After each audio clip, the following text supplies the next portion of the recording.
The purpose of this project is to assess the impact of implementing EPIC at a free medical clinic. A little bit about the background of the study. So the community outreach offers a free clinic to patients who are uninsured, and ambulatory care pharmacists volunteer 2 to 3 days per month to offer diabetes, hypertension, and hyperlipidemia management services. For several decades now, paper charting has been used at community outreach, and this has prevented the use of several benefits that electronic medical record systems, such as EPIC, have to offer. These patients have also not had access to expensive and effective medications such as GLP-1s. EPIC will make it easier to implement a workflow that will improve access to these medications through a program called the Dispensary of Hope. And lastly, EPIC offers a tool to collect social determinants of health data, and by utilizing this tool, we can analyze health disparities among this patient population.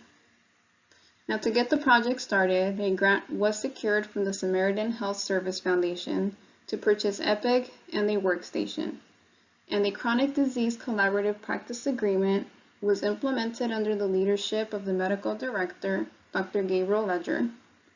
A workflow was also developed to include telephone visits that were offered to patients unable to make their in-person visits.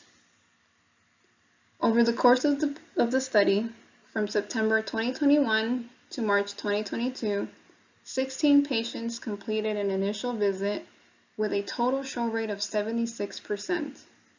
Then at follow-up, 100% of those patients scheduled did make it to their appointment.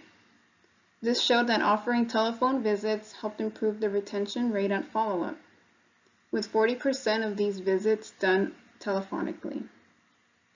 Furthermore, 3 patients gained access to GLP-1s, and then social determinant of health data showed a high rate of financial burden, a lack of physical activity, and high stress rates.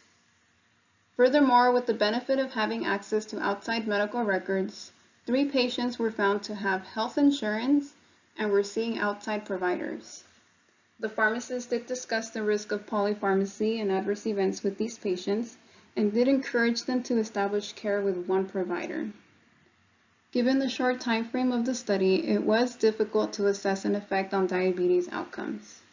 But overall, EPIC improved retention rates, did improve access to GLP-1 receptor agonists, and helped identify health disparities among this patient population, and it even prevented adverse events in patients seeing other providers.